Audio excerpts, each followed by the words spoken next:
할렐루야. 저는 살고 있는 곳이 지금은 분당시 판교라는 곳에 살고 있습니다. 분당을 잘 모르시는 분은 천당, 미티, 분당이라고 하시면 잘 알더라고요. 네. 판교는 분당시가 새로 조성된 서울 인근의 위성도시 중에 하나인 줄은 잘 아시죠? 25년 전에 분당이 만들어졌는데 분당 안에 또 신도시가 만들어진 곳이 판교 신도시입니다. 한 5년 됐습니다, 지금. 제가 1996년도에 필리핀 민다나오라는 곳에서 선교를 하다가 2006년도까지 했고요. 2006년부터 다시 총회세계선교회 GMS 선교국장으로 5년을 사역하다가 2010년도 말에 다시 공부할 기회가 있어서 미국으로 갔다가 한 4년 만에 귀국을 했습니다. 제가 왜 이 말씀을 드리냐면 제가 2010년도에 판교가 처음으로 이렇게 들어가는 신도시가 들어갈 때 판교 지역을 들어갔고요. 마침 제 파송교회가 판교에 있는 교회라 같이 그 교회를 지으면서 들어가서 그 도시를 잘 알고, 그리고 나서 4년을 공백을 가지고 1년 전에 들어왔는데요. 1년 전에 보니까 만 4년 만에 놀라운 일을 제가 볼 수 있었습니다. 판교 신도시를 조성하면서 종교뷰즈를 한 30개 정도 이렇게 만들어 주었습니다. 정부로부터. 그래서 큰 교회부터 뭐 조그마한 교회까지 30개 정도가 교회를 짓고 그 신도시 안에 같이 사역을 했습니다.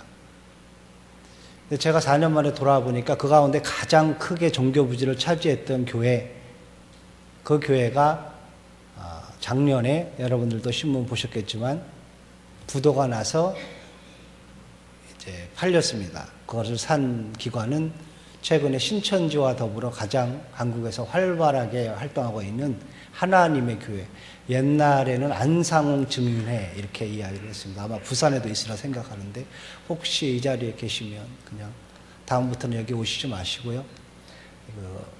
그 교회가 샀습니다. 얼마에 샀냐면 290여 억. 그 교회 자산 가치는 500억에서 550억 그랬습니다. 안 놀라시죠? 네, 또 놀랄 일을 말씀드리겠습니다. 그로부터 또 1년 전에 규모는 이 서문교회 정도 규모의 교회가 또 부도가 나서 그 교회를 산 기관은 지금도 일부 교단에서는 이단으로 이야기하고 있는 진주에 있는 모 교회. 그래서 그 교회가 순복음계통의 교회가 그 교회를 샀습니다. 그리고 지난주에, 사실 내가 지난주 이야기를 하고 싶어서 말씀을 드리는 거예요. 지난주에 무슨 일이 벌어졌냐면 판교들이 다 이제 새로 교회들을 신축했기 때문에 다 빛으로 어렵잖아요. 근데 그 가운데 유독 빛으로부터 안 어려운 교회가 하나 있었거든요. 그리고 교인도 뭐 빛이 없다 보니까 훨씬 늘어서 한 2,000명 정도 가까이 교회가 예배를 드렸는데, 그 교회가 빛을 안 진 이유는 한 분의 헌신 때문에 그래요. 그 교회에 나오는 장로님이 처음에 교회 질 때 한 90억 정도 했고 그 다음에 다시 그 정도 했어요. 한 180억에서 200억 정도. 얼마 안 되는가 봐요. 별로 안 놀라시니까. 예. 그래서 200억 정도 했는데 뭐 귀한 일이잖아요. 그래서 지금까지 그 교회가 부흥했는데 지난주에 그 교회가 갑자기 교회 이름이 하나님의 교회로 바뀌었어요. 제가 이거를 말씀드리고 싶은 거예요. 왜 그러냐면 그 장로님이 하나님의 교회 출신이에요. 한국교회의 약점이 뭐냐면 교회가 어려우니까 이런 일들이 이제 벌어지는 일이 많아진다는 건데, 제가 왜 판교의 예를 드냐면 분당과 판교는요, 우리나라에서 기독교율이 굉장히 높은 지역입니다. 부산보다 훨씬 높은 지역입니다. 그런데 복음화율이 높은 그 분당 판교에서의 교회들이 지금 녹록지 않다. 교회가 어렵고 무너지고 있다. 무너진 교회들을 대부분 누가 사냐면 하나님의 교회나 신천지가 산다. 이런 말입니다. 인도 선교사였던 레슬리 뉴비긴이라는 선교사님이 인도 선교 20년을 마치고 고국으로 돌아갔는데, 고국에 돌아가서 자기를 20년 동안 후원하고 파송한 교회를 보고 깜짝 놀랐어요. 왜냐하면 자기를 후원하고 기도했기 때문에 인도 교회들이 많이 이렇게 성장을 했고, 그런 모습을 보면서 그걸 후원하고 선교했던 내 모국 교회는 엄청나게 지금 부흥과 성장했을 것이다 라고 생각을 하고 갔는데, 가서 보니까 그 교회는 완전히 무너져가고 있었어요. 잘 들으세요. 여기서부터 조시면 선교를 하면 교회가 무너지는구나 이렇게 들으니까 잘 들으셔야 돼요. 왜 그런가? 이 선교사님이 자기 모교회를 연구하기 시작했어요. 자기 모교회가 20년이나 선교한다고 이렇게 했는데, 사실은 그 교회가 했던 것은 선교의 본질적인 사명 때문에 한 것이 아니라 행사 위주로 선교를 해왔다라는 것을 알게 됐습니다. 교회가 본질이나 속성에 머물지 않고 활동이나 기능에만 머무르는 순간 교회가 안 되는구나 하는 것을 그가 경험을 하면서, 교회가 그럼 뭔가라고 고민하며 낸 책이 교회란 무엇인가? 요즘 한국교회가 왜 그러지? 한국교회가 왜 이렇게 무너져 가지? 라고 생각하는 혹시 젊은이들이 이 자리에 있다면 그 책을 꼭 읽으시기를 바랍니다.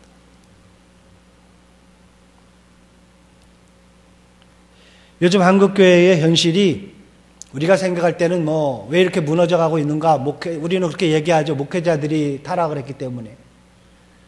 성도님들이 신앙생활을 올바로 하지 않고 교회가 세속화되고 그리스도인들이 세속화됐기 때문이라고 이야기를 하죠. 물론 맞습니다. 그것은 표면적인 것으로.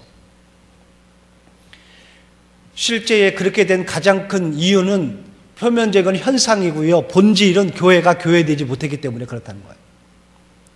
교회가 교회의 모습을 잃어버리는 순간 교회는 마땅히 무너지게 되어 있습니다. 왜냐하면 그 교회에는 하나님이 안 계시니까. 교회가 왜 세워졌습니까? 아니, 교회가 왜 존재해야 된다고 생각을 합니까? 그리고 교회는 뭐를 해야 된다고 생각을 하십니까? 이러한 고민을 마땅히 해야 할 때가 되었다고 저는 생각을 합니다. 교회는 우리가 아는 대로 교회의 가장 첫 번째 교회는 어디에 세워졌냐면 예루살렘이라는 곳에 세워졌습니다. 이것은 요즘처럼 전략을 강조하고 정보를 강조하는 시대, 이건 어리석은 행동입니다. 왜냐하면 예루살렘 그 자체는 이미 예수님을 십자가에 못 박힌 사람들이 주도하는 그러한 사람들이 권력을 가진 장소였고, 그 자리에서 다시 예수 그리스도를 따르는 소위 예수교를 세운다라는 것은 무모한 행동이기 때문에 그렇습니다. 그런데요, 우리 예수님은 모든 사람이 무모하다고 생각하는 그 지역에 교회를 시작했습니다. 모두가 다 예수 그리스도가 하나님의 아들이 아니다, 하나님의 아들을 믿는 예수 그리스도를 믿는 사람들은 다 우리의 적대 세력이다, 다 잡아 죽이고 체화할 것이다 하고 이야기하는 그 가운데에서 교회는 시작됐습니다. 사람들은 생각할 수 있죠. 그런 데서 교회를 시작하면 어리석다. 왜냐하면 교회가 망하잖아. 교회가 안 되잖아. 그렇습니까? 교회가 외부적인 환경에 영향을 받습니까? 한국에 세속화가 됐다고 해서 교회가 세속화돼야 됩니까? 세상 사람들이 다 도덕적으로 무너지고 타락하고 리더십이 없고 하는 이 시대가 되었다고 해서 한국교회가 안 됩니까? 한국교회도 리더십이 없고 한국교회도 무너져야 됩니까? 안 그렇잖아요. 성경은 그렇지 않다라고 우리가 분명히 이야기한 것이 예루살렘 교회의 출발입니다. 예루살렘 교회에서 교회는 시작했고, 교회는 그 생명력을 급속도로 번식시켜서 20세기 만에 전 세계 3분의 1에게 복음이 더 이상 증거됐고 3분의 1이 복음을 믿게 되지 않았습니까? 교회가 세워지기 전에 성경은 우리에게 중요한 두 가지 성구를 알려줍니다. 예수님이 부활하신 이후에 승천하시기 직전에 많은 말씀을 하셨지만 그 가운데 이 두 가지의 성구는 우리에게 매우 필요합니다. 왜냐하면 지금 그리스도인으로서 교회를 이루어가는 우리 공동체에게 아주 정말로 귀한 말씀이기 때문에 그렇습니다. 그 가운데 하나가 마태복음 28장 18절에서 20절입니다. 여러분들 잘 아시죠? 제가 읽어드리면 예수께서 나와 말씀하여 이르시되 하늘과 땅의 모든 권세를 내게 주셨으니 그러므로 너희는 가서 모든 민족을 제자로 삼아 아버지와 아들과 성령의 이름으로 세례를 베풀고 내가 너희에게 분부한 모든 것을 가르쳐 지키게 하라. 볼지어다 내가 세상 끝날까지 너희와 항상 함께 있으리라. 중요한 말은 두 가지예요. 하나는 예수님이 제자들에게 이렇게 이야기하죠. 너희는 가서 모든 민족을 제자로 삼아라. 모든 민족을 제자로 삼는 것, 소위 세계 선교, 땅끝까지 선교하는 게 첫 번째고, 그렇게 하면 어떤 약속을 주어지냐면 마지막 절에 있죠. 볼지어다 내가 세상 끝날까지 너희와 항상 함께 있으리라. 복음을 전하는 그 현장에 누가 계시냐면 예수 그리스도가 계시는데, 이 예수 그리스도가 누구시냐면 우리가 아는 대로 구세주, 하나님의 아들이지만 이 말씀 속에서는 18절을 주목해야 되죠. 예수께서 나와 말씀하여 이르시되 하늘과 땅의 모든 권세를 내게 주셨으니, 혹자는 이렇게 이야기를 합니다. 하늘과 땅의 모든 권세를 내게 줬다. 그래서 많은 사람, 어떤 분은 그렇게 설교하고 어떤 분은 그렇게 간증하더라고요. 하늘과 땅의 권세를 내가 받아서 내가 주의 복음을 땅끝까지 전합니다. 이렇게 이야기하면 안 되잖아요. 왜냐하면 성경 그렇게 말하고 있지 않아요. 하늘과 땅의 모든 권세를 내게 줬다. 누구한테 준 거예요? 예수 그리스도께 주신 거예요. 부활하신 예수 그리스도께 하나님께서 어떤 권세를 줬냐면 하늘과 땅의 모든 권세, 오서리티가 뭐예요? 모든 권한, 우리말로. 하늘과 땅의 모든 권한을 예수님이 가지셨고, 그 권한을 가진 예수님이 우리에게 뭐라고 얘기하냐면, 그러므로 너희는 가서 모든 족속으로 제자를 삼아라. 그러면 어떤 일이 있어요? 너희가 가서 복음을 전할 때에 누가 우리와 함께 하는 거예요? 하늘과 땅의 권세를 가지신 예수 그리스도께서 그 약속을 주시죠. 이어지는 또 하나의 구절이 사도행전 1장 8절이에요. 오직 성령이 너희에게 임하시면 너희가 권능을 받고 예루살렘과 온 유대와 사마리아와 땅끝까지 이르러 내 증인이 되리라. 여기서 중요한 말은, 우리 과거에 저 어렸을 때만 해도 우리 교회들이 한창 부흥할 때 여기에 계시는 소위 장로님들, 안수집사님들, 젊어서부터 교회를 다니신 분들은 다 기억하실 거예요. 제일 중요한 말이 뭐예요? 권능을 받고. 권능 받읍시다, 불 받읍시다 그랬잖아요. 우리는 성령만 받으면 다 되는 것처럼. 저기에서 제일 중요한 말은 놀랍게도 권능을 받고가 아니에요. 뭔지 아세요? 내 증인이 되리라. 그리스도인들이 권능을 받고 그리스도인들이 복을 주는, 하나님이 주는 이유가 무엇인가? 창세기 12장에 보면 아브라함을 부르신 다음에 하나님이 아브라함에게 복을 주는데 두 개의 복을 줘요. 잘 기억하셔야 돼요. 첫 번째 복이 뭐냐면 너는 복의 근원이 될지라. 옛날 성경은 그렇게 되고 지금은 복이 될지라 이렇게 표현해요. 복을 주게, 복이 된다. 누구의 복이요? 하나님의 복이 너가 된다. 더 중요한 복을 또 하나 이야기해요. 4절에 가서 3절 4절에 보면 너로 말미암아 모든 민족이 복을 받으리라. 그 앞에 부분의 복과 뒤에 부분의 복은 다른 이야기예요. 왜 우리는 늘 앞에 복에만 관심이 있어요? 거기서 더 강조되는 말은, 성경에서 항상 두 개를 이야기할 때 더 강조되는 것은 앞이 아니고 뒤잖아요.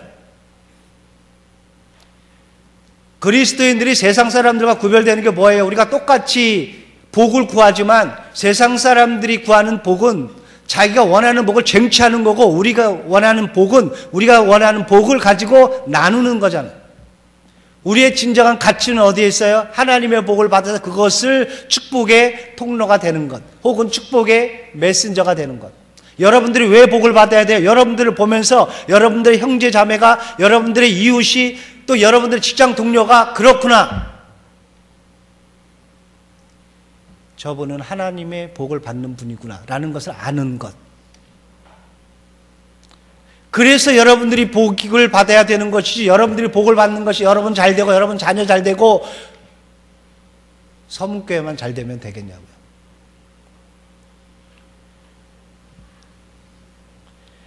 예수님이 교회를 세우기 전에 우리에게 분명하게 알려준 것이 두 가지, 이 두 개의 말씀인데요. 첫 번째는 민족에 가서 제자를 삼으라는 거고, 또 하나는 성령이 임하시면 우리가 땅끝에 이르러 증인이 되어야 되는 것.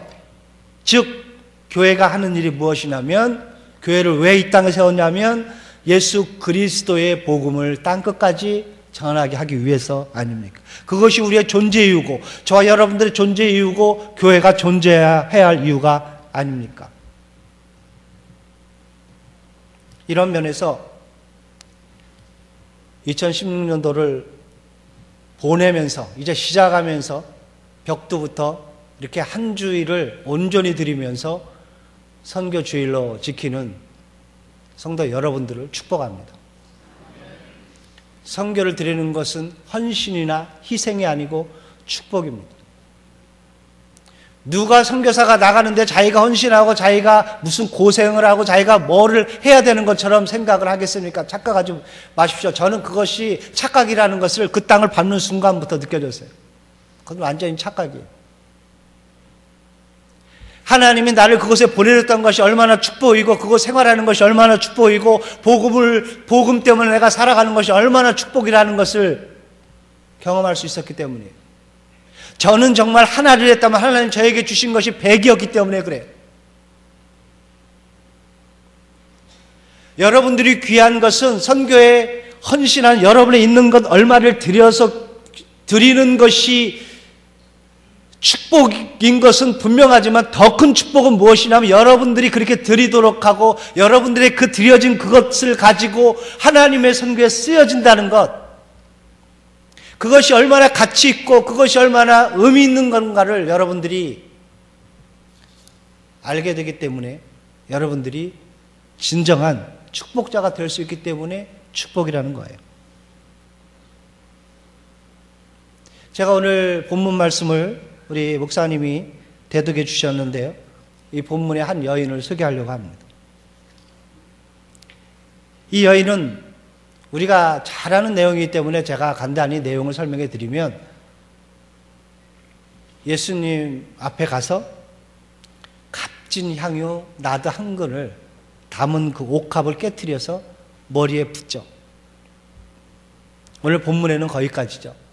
요한복음에 보면 머리에 붓고 무릎 꿇고 자기의 머리로 그의 발을 닦아주는 모습도 보이지만 오늘 마가복음에는 거기까지만 기술을 하죠. 근데 그것을 보고 주변 사람들이 반응을 합니다. 오늘 본문 5절에 어떤 반응을 하냐면 이런 반응을 해요. 어떤 사람들이 화를 내어 어찌하여 이 향유를 허비하느냐. 웨이스트라는 단어인데 우리말로는 낭비하느냐. 왜 낭비하느냐. 그것도 분을 내면서 했다. 마태복음 26장 8절에는 그 사람들을 조금 더 구체적으로 조명하는데 제자들이 보고 분개하여 이렇게 표현을 합니다. 요한복음에 가면 그렇게 제자들 가운데서도 주도적으로 한 사람 한 사람을 이야기하는데 그가 누구냐면 유다 이렇게 이야기를 합니다.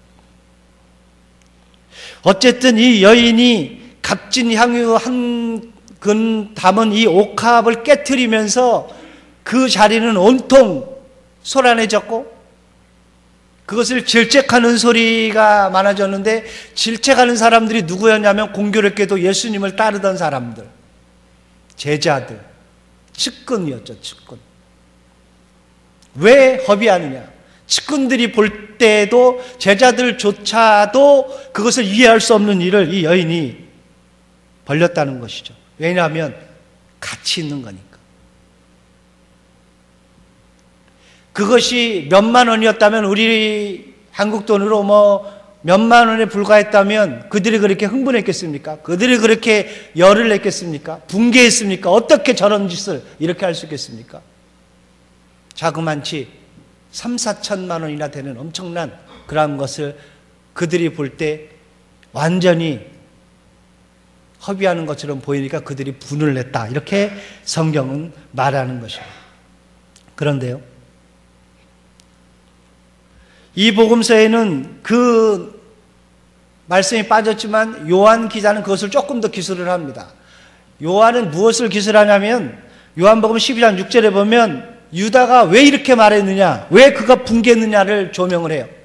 6절에 보니까 그가 이렇게 말하면 가난한 자들을 생각함이 아니요 그는 도둑이라 돈깨를 맞고 거기 넣는 것을 훔쳐감이라 하면서 왜 유다가 그렇게 말했는가의 진짜 마음을 요한 기자는 잡아냅니다. 그것은 정말 그가 그렇게 말했던 것은 정말 아까워서가 아니라 자기가 가져가기 위해서다. 자기 욕심 때문이다. 이렇게 표현을 하는 거죠. 여기까지는 제자들조차도 그 가치를 인정할 수 없다. 이렇게 표현을 하는 것 아닙니까? 그러면 예수님은요? 그 자리에 계셨던 정작 당사자 예수님은 어떻게 표현을 합니까? 마가복음 오늘 본문 6절에 보면 예수님이 이렇게 말씀을 하십니다.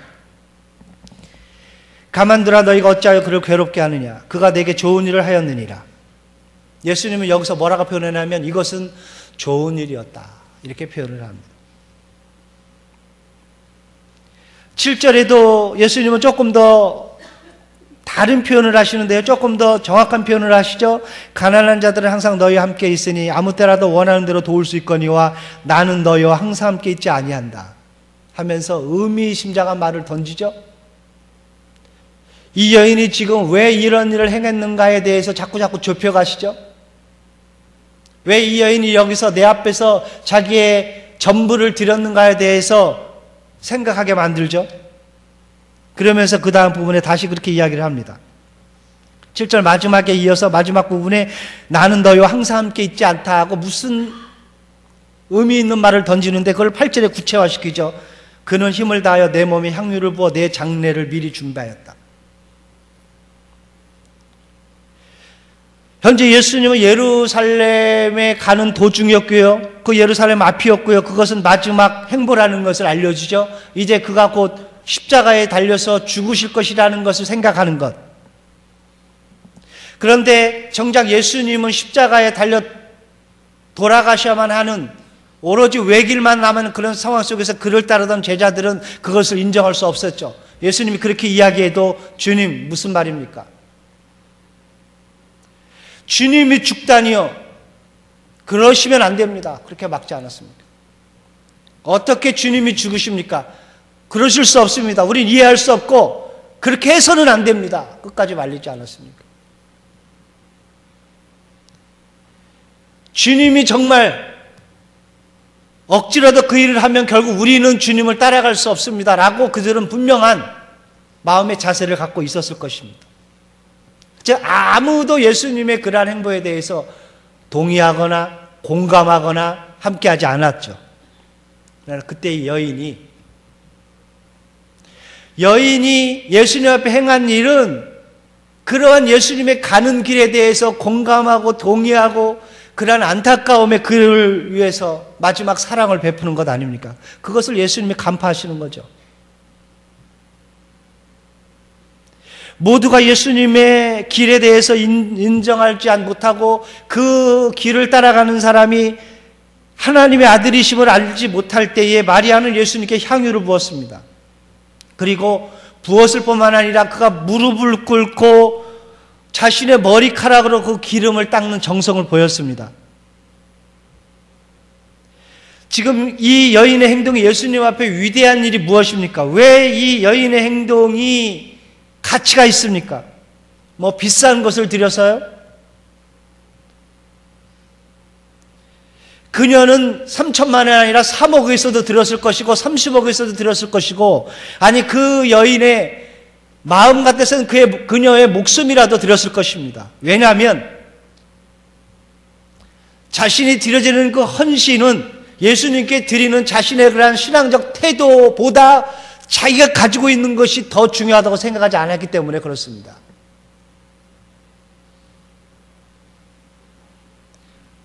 그것을 보면서 예수님은 마지막 절 14장 9절에서 이렇게 말씀을 합니다. 우리 다 함께 읽겠습니다. 우리 자막으로 좀 보여주세요.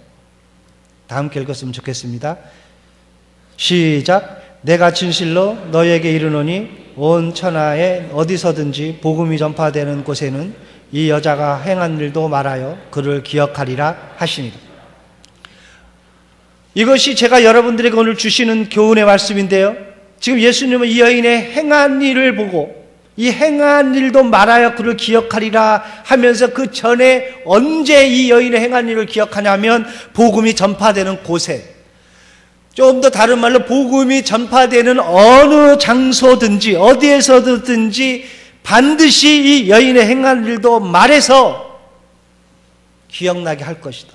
즉 예수 그리스도의 복음이 가는 곳마다 이 여인의 삶이, 여인의 행위가 보여질 것이다, 나타내질 것이다, 이것을 약속하고 계십니다.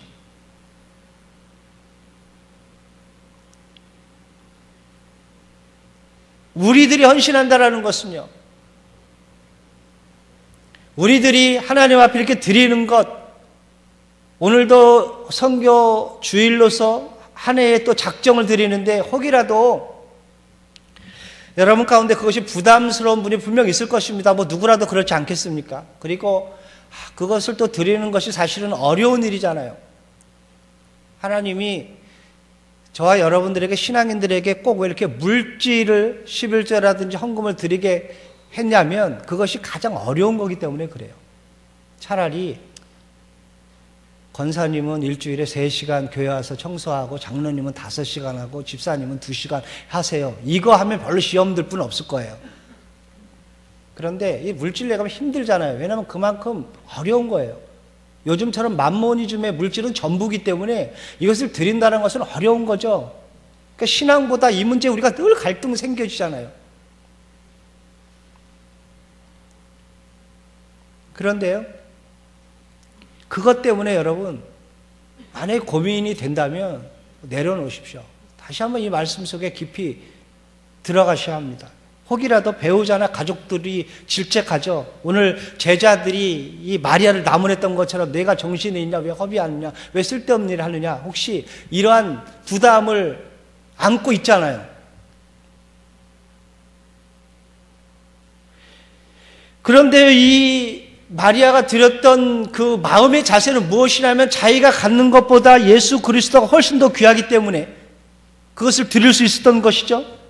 우리가 드리는 화폐 가치보다, 그 화폐보다 더 귀한 것이 무엇이냐면 복음을 전하는 일인데, 이 복음을 전하는 일에 드려진다라는 내 가치가, 내가 가지고 있는 가치가 복음이라는 가치보다 더 적다고 생각해야 내가 이것을 드려주는 것 아닙니까? 우리가 드리는 선교헌금은 어느 선교사님을 위해서 드리는 것 아니에요. 착각하지 마세요. 저와 여러분들이 작정하는 것은 교회를 위해서 하는 것 아니에요. 저와 여러분들이 작정하고 헌금하는 것은 하나님의 복음을 위해서 하는 것, 즉 하나님을 위해서 하는 것임을 기억하셔야 합니다. 그 하나님의 일이 위대하기 때문에, 그 하나님의 일이 내가 가지고 있는 것보다 더 소중하기 때문에, 그 하나님의 일이 내가 가진 목숨보다 더 소중하기 때문에, 누가 내 목숨이 복음보다 더 중요하니까 내 목숨을 드려요, 이렇게 말한다면 그것은 드리는 것이 아니지 않습니다. 많은 순교자들이 목숨을 버리는 이유는 자기 목숨보다 더 복음이 귀하기 때문에